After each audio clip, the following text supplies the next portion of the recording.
It's bloody hard to be a high-performance person. Gallup did a poll in 2016, worldwide, 87.6% of all the people on the planet, 87.6% of all the people on the planet are unhappy. Why are they unhappy? Because they don't have what they perceive as what they deserve. But it's not what you deserve in life, it's what you earn in life. I came from a background. My dad beat me, I got in a lot of trouble. I found a way to turn it around. The kids, the millennials, give up too easily. You have to want it more than the air that you breathe. I said, you can do it if you want it bad enough. The operative part of that is if you want it bad enough. And virtually everybody that's ever come through the seminars never wanted it as much as I did. Nobody was as hungry. How many of you can say that you're serious about it? How many of you can actually say that you're trying to be all you can be? Now, I won't insult you by asking you to raise your hand because you'll just lie. We all know what the real answer is, don't we? You're not. And so, if you want to be all that you can be, and if you want to be a high-performance person, I did know Steve Jobs. I do know Elon Musk. I do know Warren Buffett. I do know, and they're all ball busters. Success leaves clues, kids. And they all have one thing in common. They're ball busters. They're hard as nails. What kind of sacrifices are you willing to be super successful? 60 hours a week. Nobody is willing to work 60 hours a week to be successful. Nobody is willing to miss a holiday. If you booked a holiday and something important happened in business, would you tell your family to go on the holiday without you, and you're not going to go? Nobody said yes. The high-performance people, the one thing that they all have in common is they're hungry. Hungry for a better life. Hungry for change. Hungry for the tough love their parents didn't give them. So is that what it needs? You have to be hungry. You need to feel the pain. Growth only comes through pain. No pain, no gain. Because you're not willing to make any sacrifices to be high performance. I still work 50, 60 hours a week. And I haven't had to work in 35 years. Ted Turner just gave his 75th anniversary party on CNN a few months ago. And he makes a couple of comments, and he says, number one, and I'm not suggesting this for everybody, it's how I live though. First 10 years of my starting CNN, I slept on my couch. I didn't have an apartment. Bill Gates slept in the office. Steve Jobs slept in the office.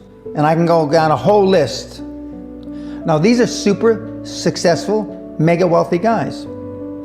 I slept in my office. Not everybody's willing to make that sacrifice. But it's not the only thing. But even if you don't sleep in your office, if you want to send your kids to a better school, if you want to be able to take care of your mother when she gets dementia, if you want to, this all takes money. My children aren't getting any of my money when I die. Not one centavo, not one penny. And two of my kids are cool with it. One of them's not so cool with it.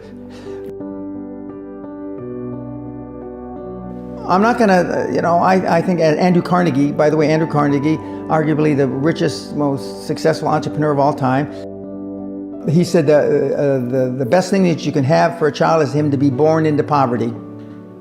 And I agree.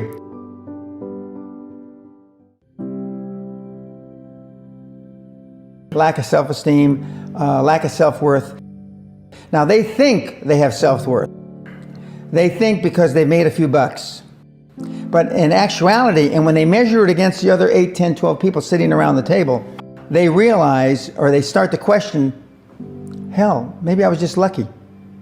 Now, all of us, when you're only a one-trick guy or gal, think, was I lucky? Now, I've done it so many times, I know I wasn't lucky. I might have been lucky the first time, but I haven't been lucky the 15, 20, 40, 50. I know that. Okay. But maybe I was lucky the first time. But my life changed when I was pretty much a haphazard kid, got in a lot of trouble, got arrested 4 or 5 times, thrown in jail, and this was with my dad as a cop. But then I volunteered for the draft in 1966 at the height of the Vietnam War, and I went to OCS, and that changed my life because it was the really first real high performance thing that I could measure myself against with other people. 2/3 of all Fortune 500 CEOs have one thing in common: military background. Really? 2/3 of those 2/3 have something else: martial arts. What do you learn in martial arts, Brian? Discipline, focus. A lot of people don't believe they deserve to be there. I convince them, and we have these drills, why you belong there. A lot of people that come there, with money, that have made money, think they made it by accident. Right. I just had one of my superstars who's made $100 million tell me in the last week, I'm not sure I'm going to have another lucky accident. And I said, you did it. I mean, you tried a lot of things. I believe Thomas Edison, I wouldn't have done it 10,000 times. Okay. I would have hired an engineer from MIT to do it.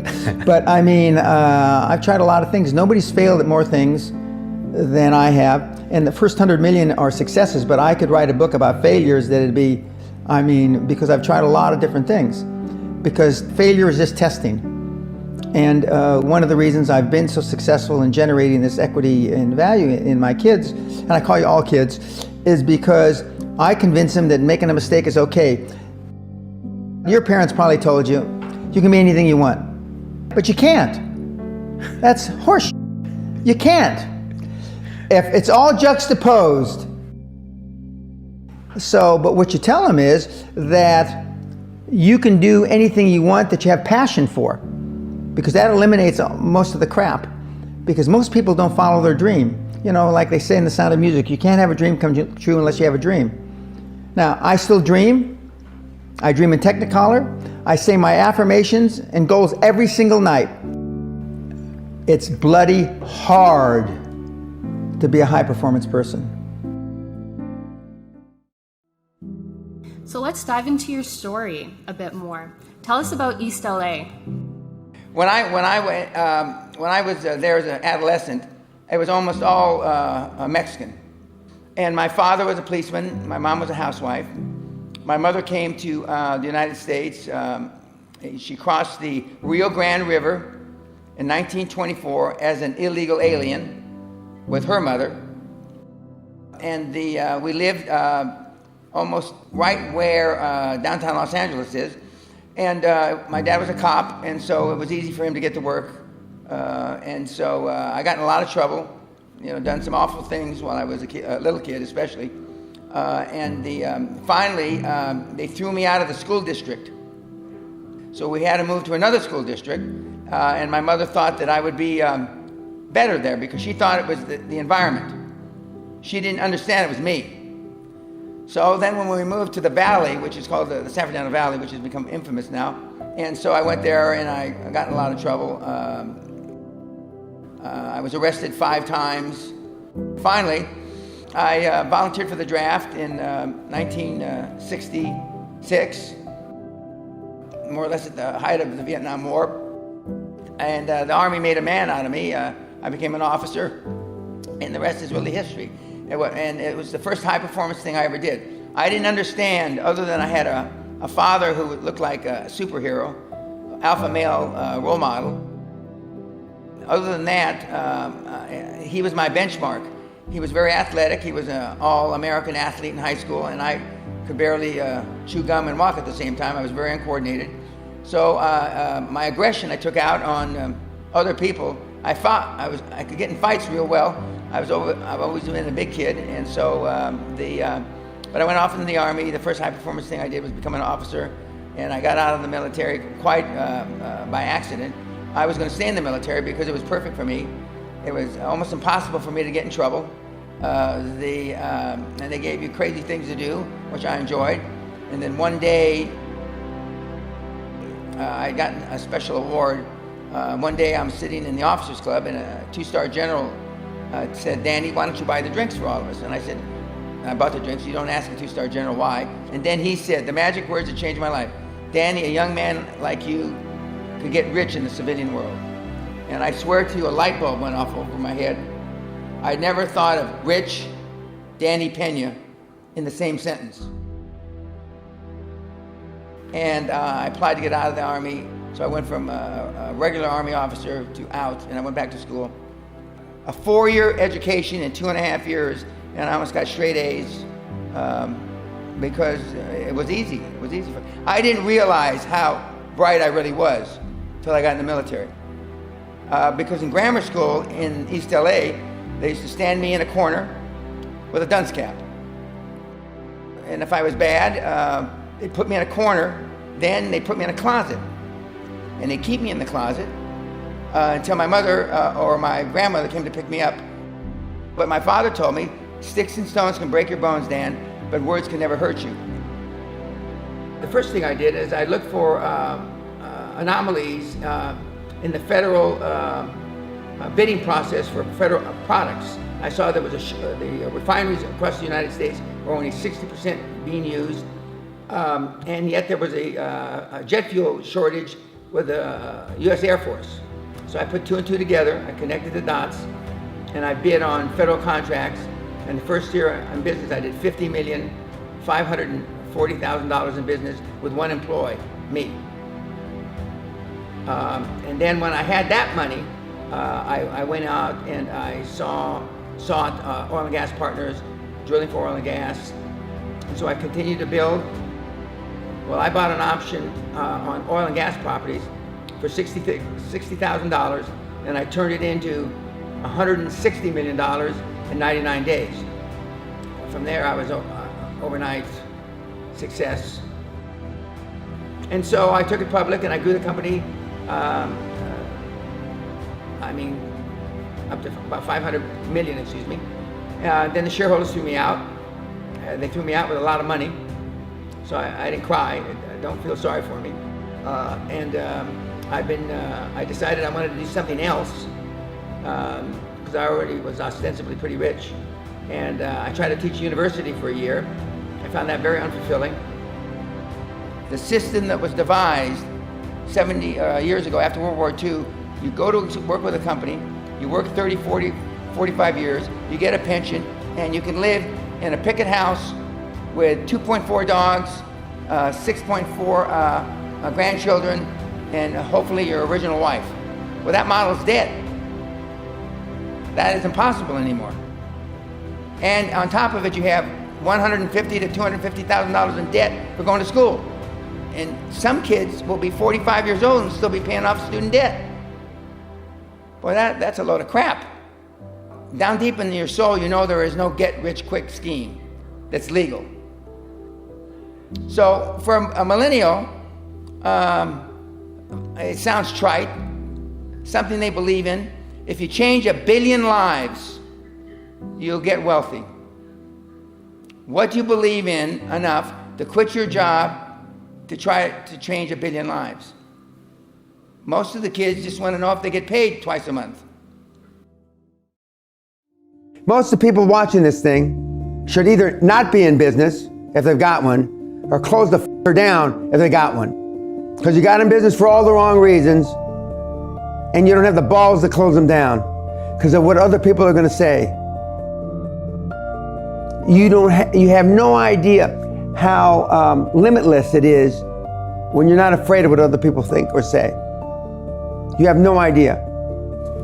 There's not 2 people watching this thing that even has a concept of what it is to act as if you have no limits to your abilities. 0. But you have to do something every day that scares you. And that's a takeoff from Helen Keller, who said, or not said, she was deaf, dumb, everything, she couldn't do anything. And she said every day she did something to scare herself. Well, if you and I had all those afflictions, just getting out of bed would be scary enough. And so I decided that one of the differentiations between the people that got the most out of the week-long seminar and the year-long free mentoring from me is people that really press themselves hard.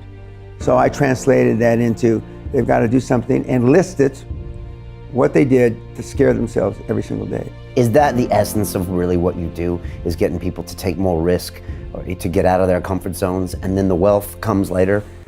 It's not just out of their comfort zones. It's to change your reality. Okay, you know, your reality is different than my reality, and you know, your followers' realities are all different. But it's to change your reality and to make yourself accountable. That's not just getting outside your comfort zone, making yourself accountable.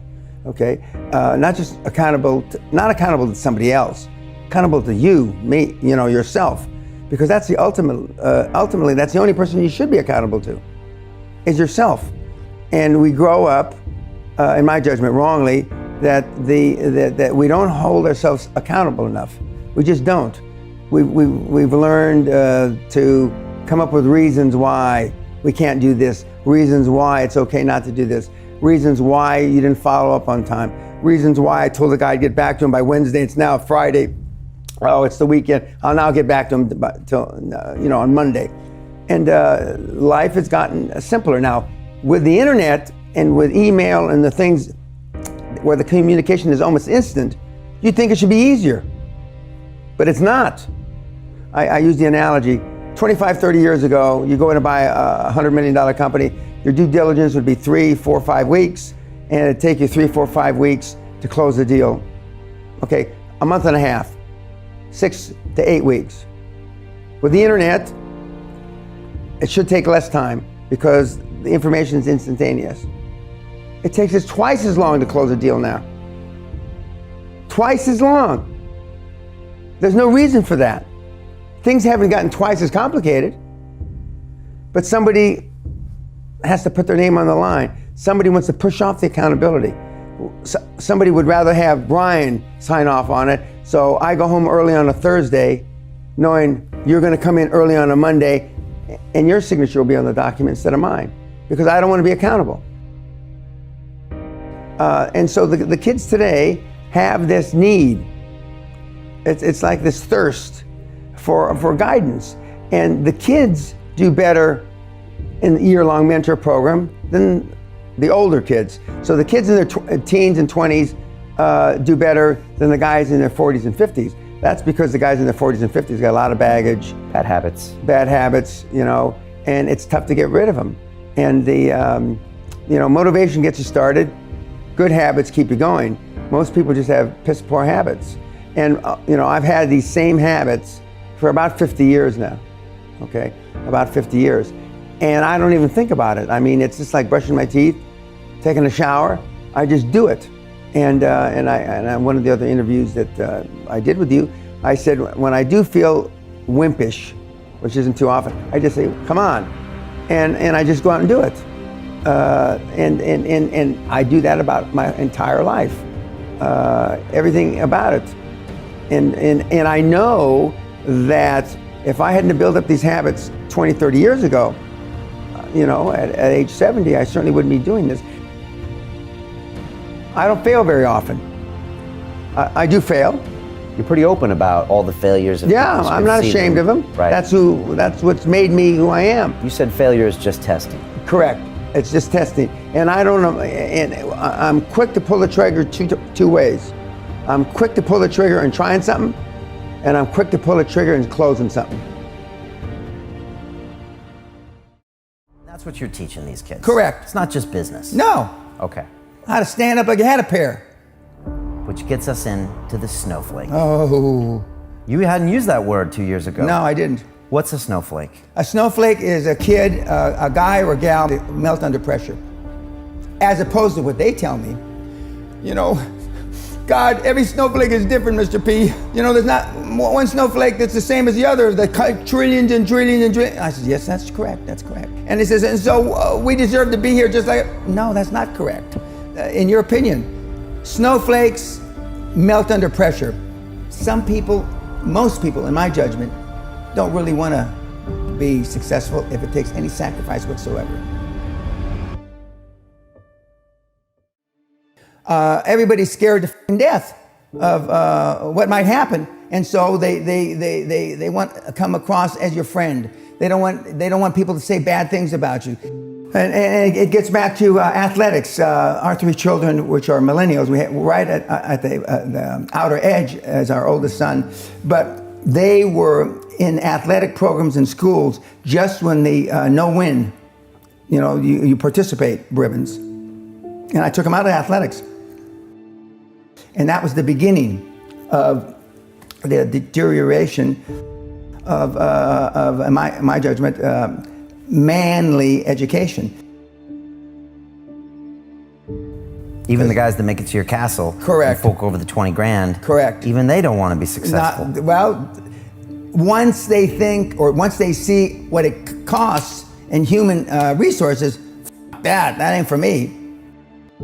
It's not what happens to us in life, it's how we interpret what happens to us in life. It's how we're trained emotionally to cope with information that we don't like. You can't hurt, sticks and stones can break your bones, but words can never hurt you. That's what the saying was when I was maybe 1 to 15. And so I just, shine it on. And I said, if you want to make something of it, we'll step out and then off, and we'll see who's right and who's wrong. That's how we used to settle who's right and who's wrong. The guy that's standing over the guy that's on the ground. And a lot of times I got the shit kicked out of me. I don't know if you can protect people to a fault. I know when you have kids, as you do now, you can protect kids to a fault. Of course, that's why we have snowflakes, because they've led a bubble wrap life.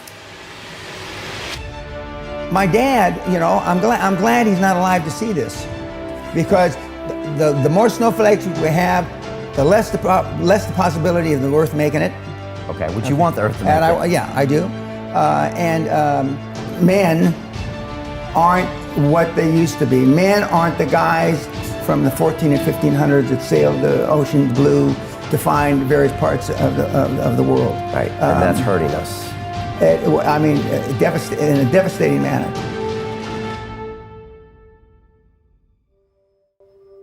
I gave you a couple stats at dinner. I'm going to say them again. They're worth repeating. In 1986, the average man's handshake pressure was 118 pounds.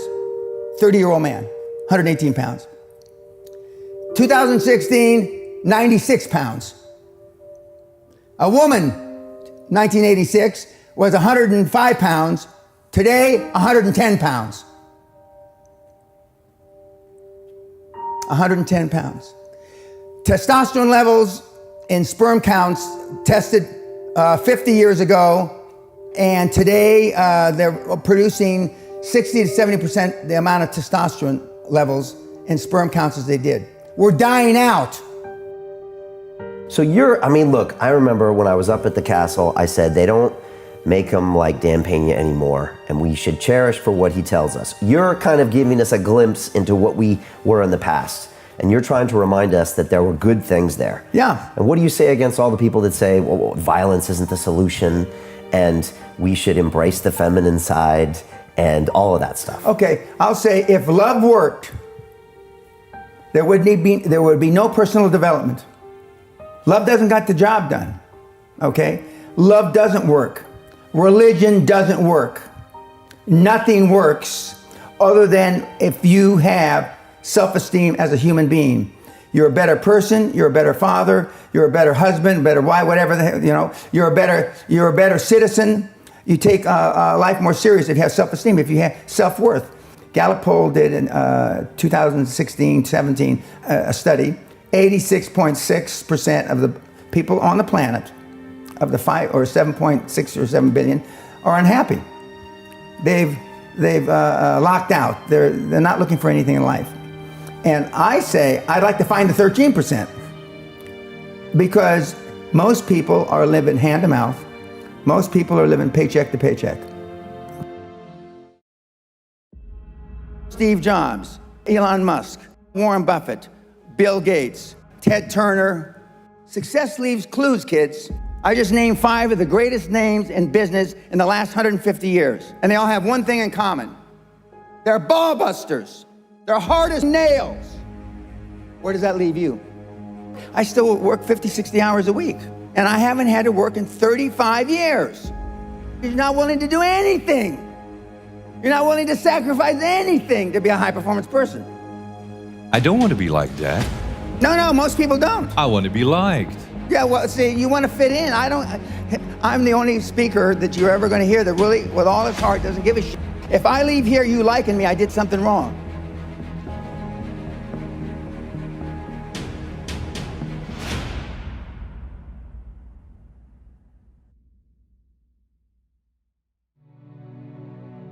If we would like to improve the quality of our lives, personally and professionally, what would be your advice?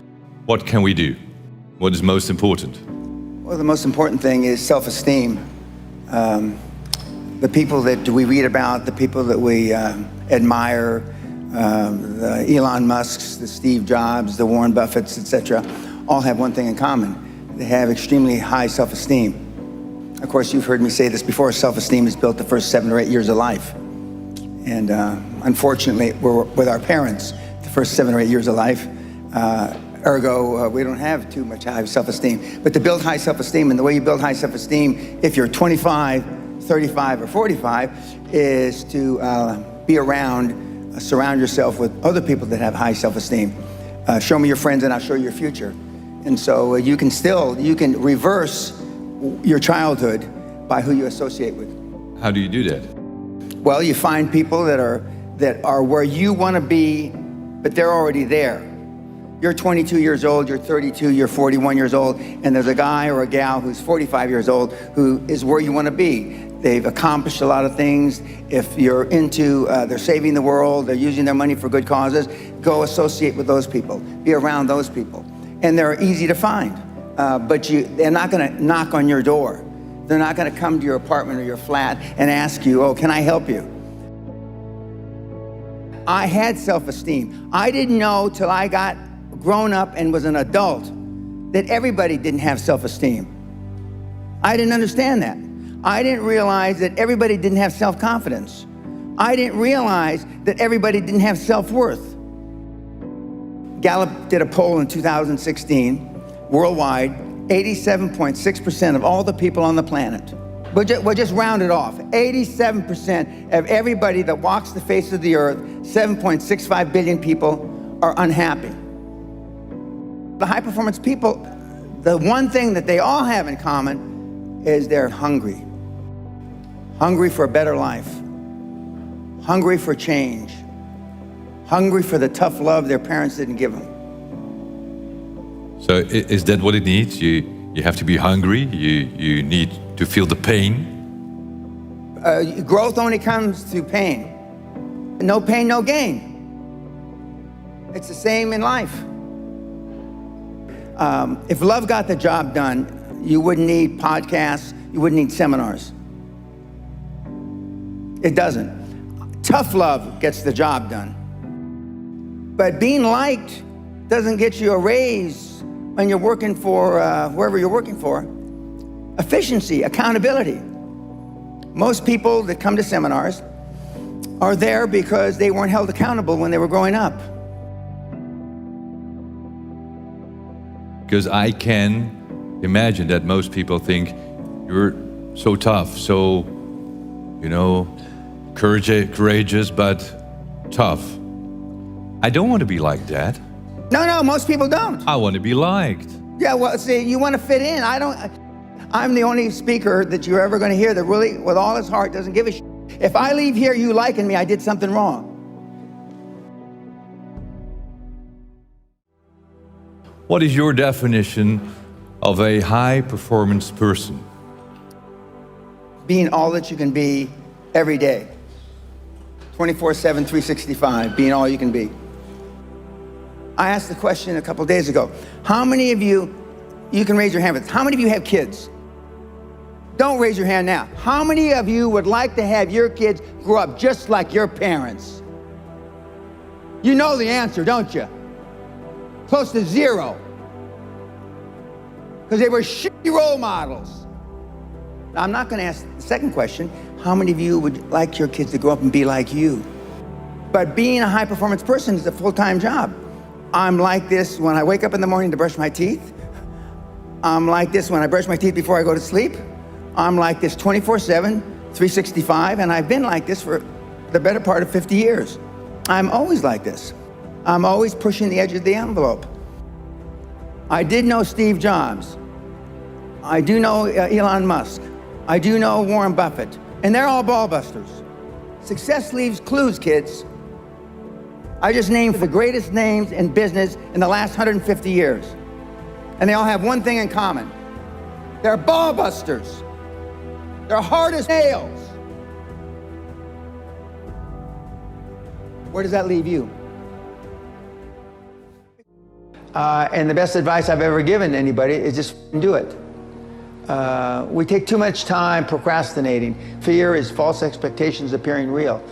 We're worried about what other people think. We're trying to fit in. And I can go through a whole litany of stuff why you are where you are because you just didn't do it. You didn't want to make a mistake. You got a mortgage. You got 2 ex-wives. You got a 15-year-old daughter who's pregnant. Your dad's got Alzheimer's. Your mother's got emphysema, spitting up blood. I can go on and on and on and on. But the bottom line is, if you had 15 years ago, you had just done it. 10 years ago, you had just done it. 5 years ago, if you had just done it. 6 months ago, if you just done it, you probably wouldn't be in the position you're in now. So I'm saying no matter what your age is, it's still time to just go out and do it.